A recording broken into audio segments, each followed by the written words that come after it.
Yo, what's going on there, Guardians? How you doing? My name is Poe, and we have a nice little weapon review for you today. A definitely overdue weapon review.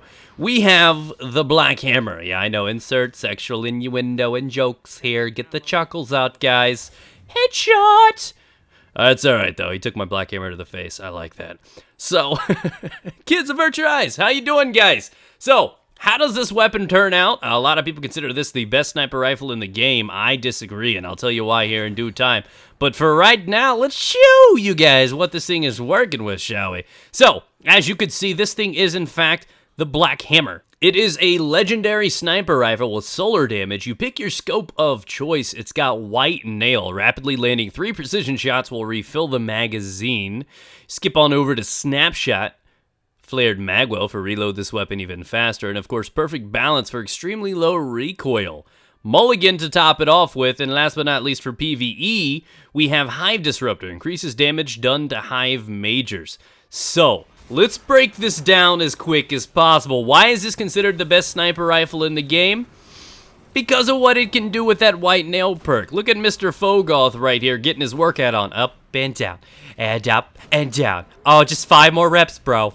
So seriously, this thing is incredible because of the white nail perk. What it does is it constantly allows you to replenish your magazine over and over. As long as you keep rapidly hitting those precision shots in succession, you'll never have to dig into your ammo capacity. As you can see, I have 3 shots ready to reload, but I never have to do it. I never have to stop aiming down sight. I can continuously do things to people like Fogoth. Sepix is super easy because of the large area that you can get those precision shots on. You know, spider tanks, knights, all those things are extremely easy. The Archon Priest, some of the harder ones would be like Valas to Arc, where that ability really doesn't come into play. But that's okay, because this one is still the best PvE sniper in the game because of its impact. Its impact is incredible. It's got the highest impact in the game for a sniper rifle, rivaled by only the Ephrodite Spear, which is the Iron Banner sniper rifle. It does have 331 max attack, just like the upgraded weapons do now. It is a legendary, which means it allows you to have the comfort to put on an exotic primary, or even the Jelly Horn for PvE. So that has value behind it. That seriously, honestly does. You see that body shot I just put on that guy? That's the impact at the work. It left him with nothing. He could have been sneezed on. Just allergies would have taken that guy out. And that's what makes this thing such a boss. That impact stands out. On top of that, it even has better stability than the Icebreaker does. Its only real cons are the fact that it's only got 3 shots in the magazine, but that's probably a good thing. If you had to hit 6 shots in succession, that'd be really, really hard. But it's also got a very low rate of fire. 12 is very, very slow, which makes it a little challenging for PvP. But it allows you, as much as that's a hindrance, it's also a good thing, because as long as it's got a slower rate of fire, it's going to benefit the stability, because it's going to give you extra time to relocate your shot and reposition and get ready for that additional precision shot to keep that ability, the white nail, in play and in focus. So, good for PvE, decent for PvP. Break it down in PvE. It's got its pros, its cons, got the high impact, it's going to do lots of damage. The only real problem with this is when you're dealing with a lot of shielded creatures and something like the Nightfall. That ability obviously only happens to most creatures like the Knights and the Wizards and stuff when you can get the headshots.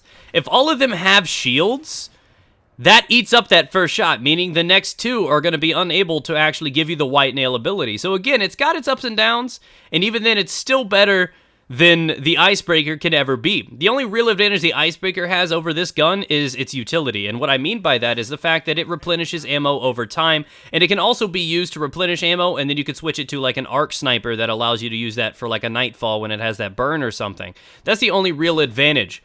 This thing in PvE is a boss. It's the best thing you can go with. It does have solar damage. It's absolutely incredible, but I do not consider this the best sniper in the game overall. That one goes to Ephrodite's Spear. I'll be making a video about that sometime within the next week, so look forward to that one for sure.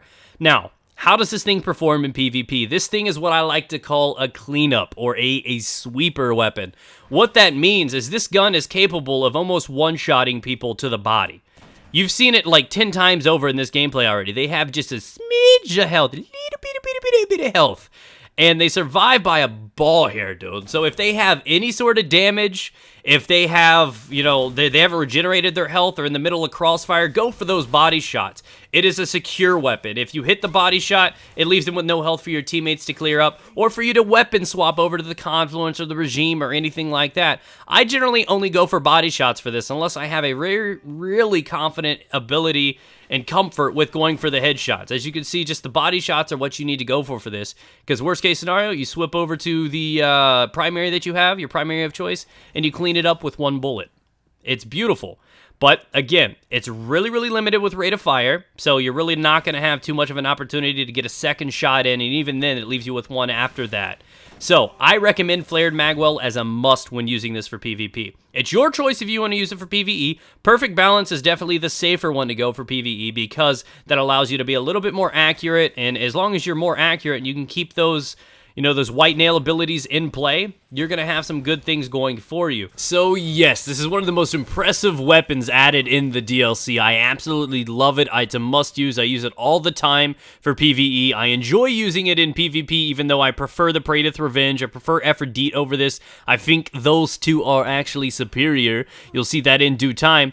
But for the most part, this gun is incredible in all aspects. It's a great addition to your team. If you do not have one, get out there and earn it. If you enjoyed the video, be sure to go ahead and be like that guy and Fist of Havoc the like button, and I will catch you guys on another video later tomorrow, guys. So have a great rest of your weekend, and I will see you guys soon. Take care, ladies and gentlemen. Be moist.